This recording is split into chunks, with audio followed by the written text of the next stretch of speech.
Rota do Turismo apresenta Fala Mulher. Aqui tem turismo, cultura, sabor e tradição. Apoio cultural Rotary Clube de Ribeirão Preto, Califórnia. Associação de Comunicação do Turismo Brasileiro. Contour Sertãozinho e Grupo Mulheres do Brasil. Fique ligado na próxima atração.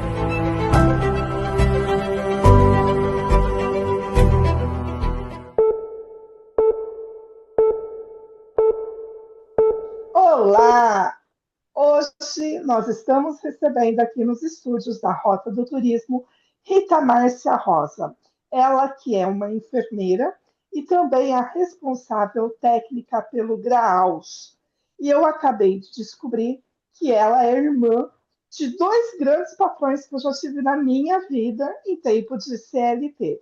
Luiz Rosa, no começo da minha carreira pela Dria, e depois o senhor Décio Rosa, que era o diretor da Copercana, que no Oeste Copred, e ele cuidava com tanto carinho daquele Hospital Neto Campelo e também da construção de alguns prédios pela cidade.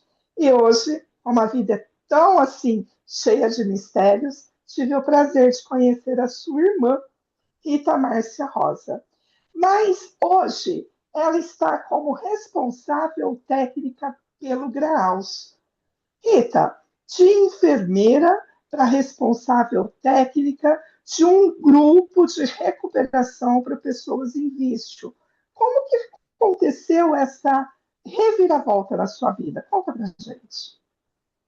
Na verdade, é assim, parece uma reviravolta, né? Mas para quem sempre pensou na saúde, no bem-estar, de pessoas, né? A gente vê que assim não é tão diferente. Porém, a dependência química eu conhecia muito pouco, muito pouco. Entrei nesse trabalho porque eu sabia que a hora que eu me aposentasse, né? Eu queria fazer um trabalho voluntário, mas não sabia que era nessa área. E um dia me convidaram para eu participar de uma reunião do Graus, uma reunião de diretoria, para ajudar a fazer a ata. E a partir daí, assim, as coisas foram acontecendo e fui interessando e fui me apaixonando por esse trabalho, que é um outro trabalho, né? E eu precisei estudar muito para conhecer mais sobre a dependência química, conhecer como é que é o tratamento. Mas vou te falar, Adriana, quem gosta de gente dá certo em qualquer lugar. Então, eu falo assim, eu gosto muito, né, de pessoas, do ser humano, acredito nele, acredito no ser humano. Então, acho que foi isso, assim, que me faz, há 16 anos, estar nesse trabalho voluntário e é um trabalho, assim, que eu amo fazer. Eu amo fazer. Então, foi assim, meio de susto que eu entrei em tudo isso. Ô, Rita, a gente sabe que quando as pessoas trabalham na enfermagem, enfrenta diariamente muitos acidentes, socorre muita gente que chega por acidente de moto, de tudo. E principalmente pessoas envolvidas com álcool e drogas. E você trabalhou num espaço que, na nossa região, é muito reconhecida, que é o Hospital das Clínicas. E quando chega lá, a situação é gravíssima. Então, existe um certo preconceito, né?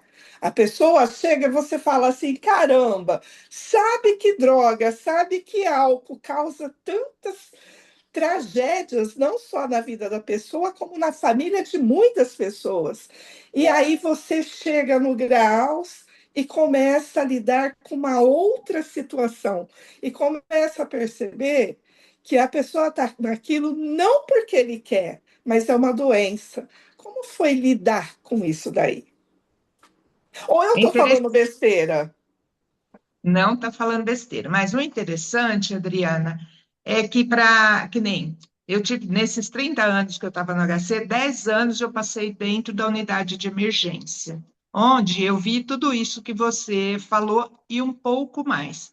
Porém, é interessante porque a gente, assim, quando você está atendendo, quando você está com o paciente, não importa quem ele seja, ele pode ser um usuário, ele pode ser um pai de família, ele pode ser um presidiário, que quantas vezes nós atendemos, mas naquela hora a gente não pensa nisso, a gente só pensa em salvar aquela vida, em dar dignidade.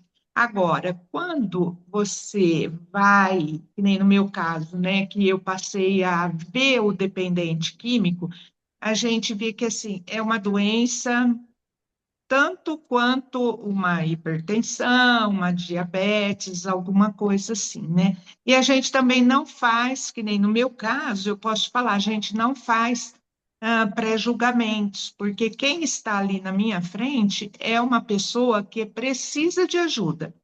Por mais que seja difícil, né? Falar, mas isso foi ele que escolheu, ele recaiu porque ele quis. Isso daí tem que ficar fora do nosso contexto, dos nossos sentimentos, né?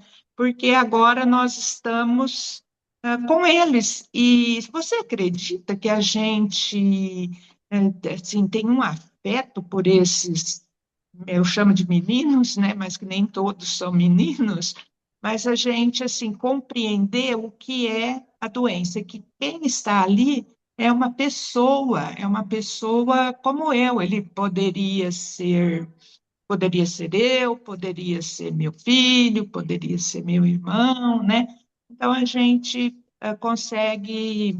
E é interessante, viu? Porque as pessoas que trabalham comigo também, a equipe, né? Então, assistente social, os coordenadores, os psicólogos, eles também não se.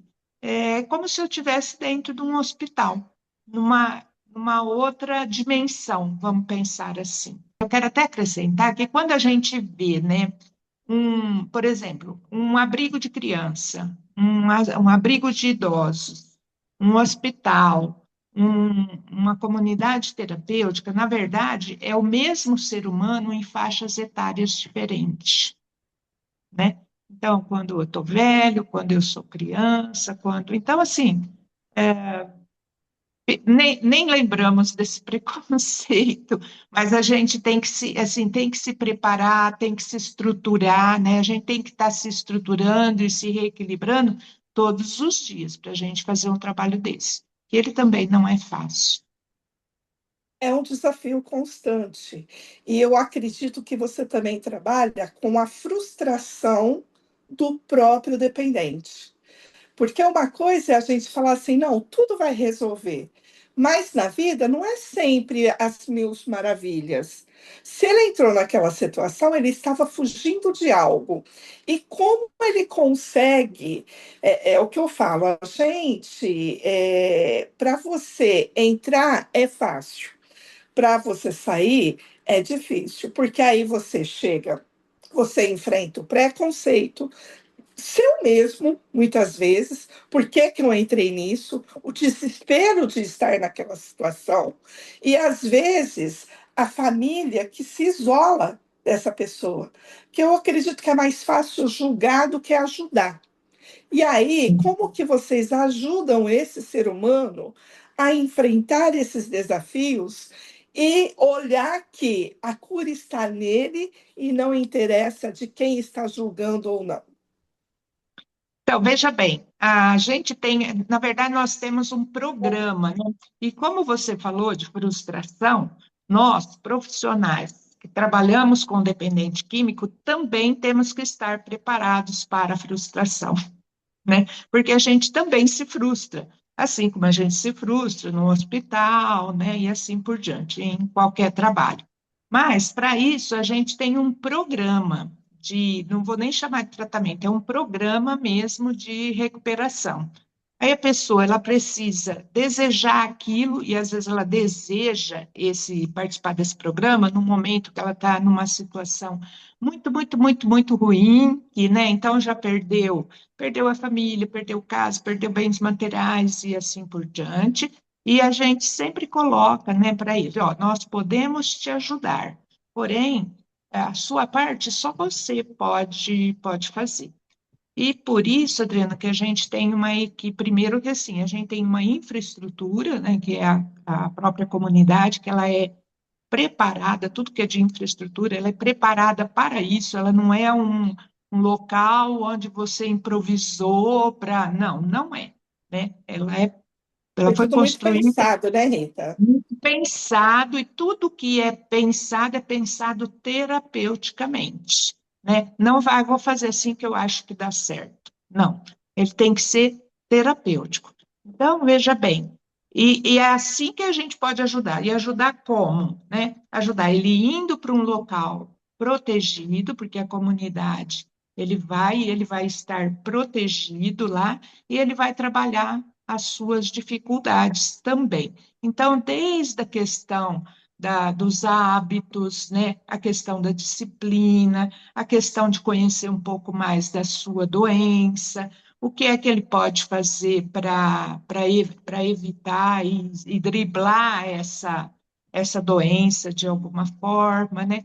E para isso a gente tem uma equipe multiprofissional para poder fazer tudo isso. E lá na comunidade, ele é um modelo residência por um período transitório. Então, ele mora lá durante um período, né? Que E período, Rita? período, o período, ele é de 8 meses, pelo menos.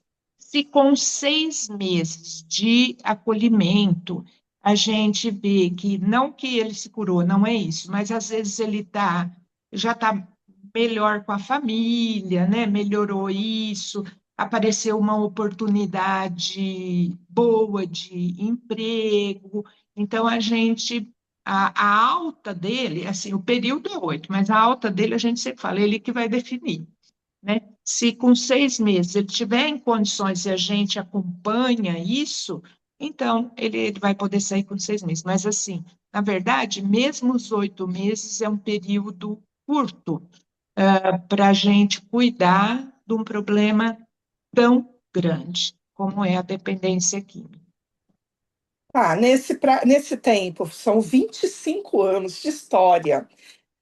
Quantas pessoas que ele veio, fez todo esse tratamento e depois ele caiu e voltou de novo? Ele pode voltar ou não? Ele pode voltar, até porque a recaída, ela é uma coisa que pode acontecer nisso. Vamos pensar aí um paciente, vou dar um exemplo assim bem chocante, de câncer. Ele trata, não trata? Trata Tem e volta. recaída? Tem Muitas vezes recaída? volta. Tem. Então, se a gente for pensar, a dependência química, ela é uma doença, sim, ela tem tratamento, mas cura, ele vai ter que cuidar daquilo a vida toda, né? Não é porque ele teve numa comunidade terapêutica ou ele frequenta um serviço de saúde que ele vai sair curado. Ele vai ter que tomar todos os cuidados para ele não recair. E pode recair? Pode. Para a comunidade, ele pode voltar daí, por exemplo, um ano. Por quê? Porque eu falo assim, porque lá também tem pessoas que estavam com ele quando ele saiu.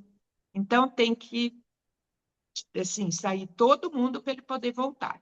E outra coisa, ele volta, a gente tem uma regra, né? Essa é a regra, que ele volta, assim, depois de um ano, se precisar, e por 2 vezes. Por quê que são 2 vezes, né? Porque ele, assim, a pessoa, e isso é do ser humano, ele se acomoda, né? Então, é mais fácil eu voltar para o Graus, que lá eu já conheço os funcionários, eu conheço o quarto, eu conheço como é que é a dinâmica, eu conheço. Então, até 2 vezes ele pode voltar. Se ele não pode ficar repetindo, inclusive no mesmo local. Ele entra numa zona de conforto, né? É E aquele aí velho ditado, né, Rita? Errar é humano, perdoar é divino. Então, ele errou, voltou, Mas se ele continuar errando, aí já. Não que a gente desista dele, né? Mas ele precisa ir para outro tipo, né, de tratamento, de programa, porque ele precisa sair daquela zona de conforto que qualquer um de nós podemos ter. Dentro do Graus, por exemplo, a gente vê aquelas reuniões de alcoólicos anônimos. Vocês realizam isso também para aquelas pessoas que já passaram pelo período, receberam a alta, mas eles não vão ficar isolados, eles têm esse apoio dessas reuniões semanais ou não? É, dessas reuniões semanais, não, porque ele já foi encaminhado para um serviço que nem aqui de Sertãozinho, né?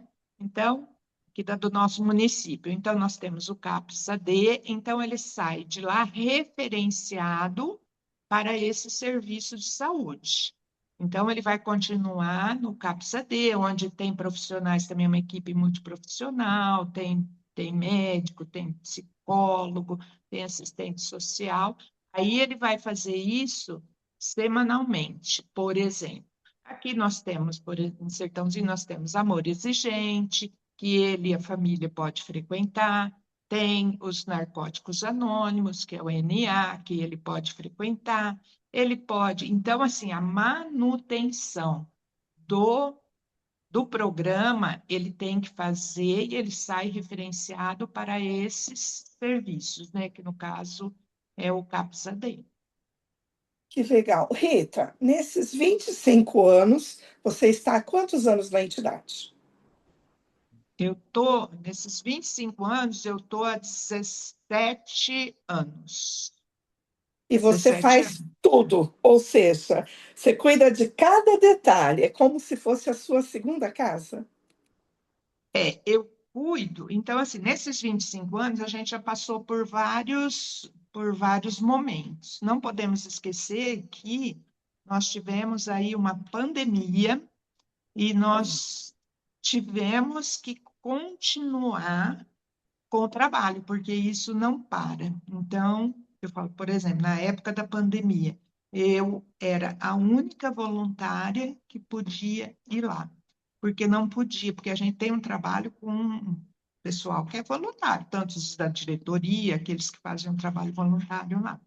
Mas, assim, a parte de infraestrutura, que nem toda a infraestrutura, aí eu posso palpitar, né? Posso ajudar de alguma forma, mas tem uma outra pessoa, no caso aí, o Laírcio, né? Que hoje, já há muito tempo, milita aí como presidente, que ele cuida dessa parte. Então, eu conheço, assim, o que eu conheço mais, o que eu atuo mais é na metodologia do programa. Eu conheço cada acolhido, eu conheço, né, sobre eles, eu conheço a família, eu preciso buscar o que é que tem de novo e de melhor para a gente atuar, porque as coisas vão mudando, né? Mas então é bem nessa parte. E nesses 17 anos de Rita na instituição, o que te traz maior carinho e fala, caramba, eu fiz parte dessa história? E eu fiz parte dessa, ainda faço parte dessa história, né? Então, Adriana, você sabe, porque a gente poderia falar assim, claro que quando a gente vê alguém recuperado, que nem nós temos pessoas, né, de muitos anos aí de recuperação, mas ali a gente cria assim, um laço, né? Um laço, a gente com eles e eles com a gente, que eu falo que isso é o maior prazer. E nós já passamos da fase de assim, só quem está recuperado há muito tempo que a gente vai gostar. Não, nós vamos sentir isso por todos, porque você sabe que nós temos um lema, né? Que é assim, ó, a pessoa que passou pelo Graus por 8 meses, a pessoa que passou por uma semana, ninguém vai sair igual tendo passado pelo graus, nem que for por um dia. Ele não sai de lá igual. Recuperado, não podemos garantir para ninguém, mas a mesma pessoa, ele não sai, porque lá é um lugar de pertencimento, de conhecimento e de muito amor, de muito amor. Todas as pessoas que trabalham lá, né, seja eles voluntários, seja os nossos funcionários, é um pessoal assim muito rico de amor naquilo que faz. Então não é possível que alguém saia de lá do mesmo jeito que entrou. Parece meio poético isso, mas é verdade. Mas a parte espiritual também, ela é tratada, Rita? É, ela é tratada. A comunidade, o Graus, ele é pluralista, né? Então ele não é assim, não tem uma religião dominante. E nós nem costumamos falar muito de religião, assim, porque espiritualidade, ela envolve muito mais do que apenas assim, você ter uma religião. Mas lá, de toda sorte, a gente tem, graças a Deus, a gente tem, assim, grupos, como tem do católico, da religião católica, como nós temos do espírita, como nós temos do evangélico, e são pessoas também que se dispõem, que são voluntários daquela comunidade. E aí, nesse período, se eles não conheceram, eles vão conhecer, né? E se eles não escolheram, eles podem estar escolhendo. Então, assim, a gente oferece uma oportunidade, uma gama de oportunidades que, além de você estar cuidando da sua espiritualidade, você também está vendo onde é que você vai se encaixar melhor, né? E a gente gosta muito de fazer isso, sabe? De dar essa abertura para que amanhã eles, né, ao sair de lá, ou enquanto estiver lá, escolham para que onde eles querem ir, para que segmento da espiritualidade ele quer ir. Então, lá é oferecido e assim, é bem bacana. Ô, Rita, a gente ouve dizer que tudo na nossa vida já vem escrito. E a gente tem o DNA. Tudo em nós, você tem o lado bom e o lado ruim. E que aquilo que aparece é aquilo que você alimenta mais. Então, eu posso dizer que todos nós temos um gene que é para o alcoolismo, para droga, ou não. Se eu tenho, se eu começar a alimentar, ele vai se sobressair. Então, depende daquele cuidado que eu tenho comigo. Qual seria o seu conselho como enfermeira e hoje há tantos anos atuando dentro do Graus para as pessoas? Não experimente ou vá com cuidado. Então, é muito interessante. Bom, a dependência química, ela é muito complexa, né? Então, assim, a gente vai por exemplo, da parte genética, não podemos falar, é só o genético. É só o social, é só... Não, não podemos. Ela é complexa demais. Veja bem, e a gente sempre conversa com eles o seguinte: tem aquela pessoa que a hora que ela usou, por exemplo, ela usou maconha, tá? E aí, uma vez só que ela usou, ela fica alucinada naquilo e aí, pronto. Daí ele já se tornou um dependente químico. Tem aquele que usa, experimentou, usou e não acontece nada. E tem aquele que ele experimentou, tá legal. Daí um mês ele usa de novo, daí não sei quanto ele usa, e ele vai brincando com isso. E esse, até o momento que ele se torna um dependente. Ele se tornou um dependente de tanto ele mostrar para o cérebro dele que ele. O que eu aconselho? A gente fala assim: olha, não beba, não experimente, não sei o que, eu acho que tem tudo isso. E que também não vai adiantar muito, né? Mas, quanto mais tarde a pessoa experimentar, se ela vai experimentar, vamos dizer, melhor assim, para o cérebro, porque, veja bem, hoje a gente tem uma situação que as crianças, adolescentes começam, e o cérebro deles não está pronto ainda, né? Até os 24 anos, por aí, nosso cérebro ainda está se formando e amadurecendo. Então, o meu conselho é que tome Não cuidado, que experimente. não Jamais, gente. experimente. Assim, não experimente, porque você vai experimentar aquilo para quê? E uma coisa que assim que a gente não consegue ainda é em relação ao álcool, né? Porque o álcool ele está aí, né, disponível e as pessoas começam a usar muito cedo. E ele é mais tolerável assim pela sociedade, né? Ele é mais tolerável. Ah, eu bebo socialmente. Não, fui numa festa. Então, é melhor é melhor a gente, se tiver que experimentar, adie isso o máximo que você puder, né? Adie, pelo menos, né?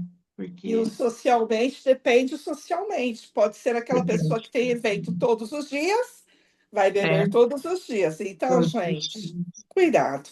Eu acredito assim que o menos é mais. É é muito menos vício, mais qualidade de vida. vida. Isso mesmo, Adriana. Rita, eu agradeço demais a sua presença. Deixo o microfone aberto. Tem mais alguma informação que você gostaria de estar alertando a população? E esses 25 anos, teremos algum evento especial? Sim, nós vamos fazer um evento bem assim especial, né? Com com os nossos ex-acolhidos, né, pessoas que aí há 25 anos passou pelo nosso serviço e estão de pé até hoje, né? Então, nós vamos fazer isso de uma forma bem singela, mas não podemos ah, deixar de comemorar, e assim, na verdade, é a gente comemorar isso mesmo, né, de alguma forma. Então, vai ser no dia 21 de junho, vai ser lá na comunidade, e a gente está enviando os convites para as pessoas que vão participar desse evento. E aí nós temos outros eventos, né? Que evento é o que não vai faltar. Temos a feijoada, que vai ser no dia 5 de julho. Então, assim, o que eu queria dizer, assim, que nós estamos à disposição, nós estamos à disposição. O nosso endereço é aqui na rua São Caetano, número 74, e eu falo, e é importante a gente atender as famílias, conversar com as famílias, então nós estamos à disposição. Eu acho que é isso, e te agradeço, sim, enormemente de ter tido essa oportunidade de conversar sobre isso. E se deixar por mim, eu vou conversar o dia inteiro sobre esse assunto. Tá, e para encerrar definitivamente, já que você é a mulher dos projetos, 25 anos já são realidade. O que nós podemos aguardar do Graal daqui 25 anos? Tomara que daqui 25 anos a gente não tenha mais nenhum acolhido naquela comunidade. Esse é o nosso desejo, não precisa nem esperar 25 anos. E eu tenho, assim, eu tenho uma intuição e tenho uma certeza que o dia, se chegar esse dia da gente não precisar estar acolhendo dependentes químicos, mas que o Graal seja uma escola, né? Então, eu penso, uma escola né, não sei ainda, né? É uma escola que nem tem as escolas públicas, acho que não é essa, acho que ela transcende um pouco mais, e eu vislumbro essa possibilidade. Mas nós estaremos, enquanto nós tivermos aí vou chamar nossos meninos, porque a comunidade é uma comunidade masculina, né? Então, a gente vai estar aí até quando a gente der conta também. Porque também, né, Adriana, a idade vai chegando, né? E aí estamos Não, isso daí é preparando sua outras experiência. pessoas, né? E temos aí, né, preparando outras pessoas para isso. Mas Obrigada, Rita. eu é que te agradeço. Um grande beijo para você. Fica com Deus. A Rota do Turismo nasceu para você, mulher, que ama viajar e descobrir o turismo regional brasileiro. Também é um canal de comunicação para as mulheres unidas, aquelas que sentem prazer em ver o sucesso de outras mulheres. Tenha todas as notícias na palma da sua mão. E se você quiser mostrar o seu negócio, saiba que aqui é o local perfeito para você. Rota do Turismo. Aqui você atrai mais pessoas para o seu negócio. Rota do Turismo, o canal de comunicação do turista conectado.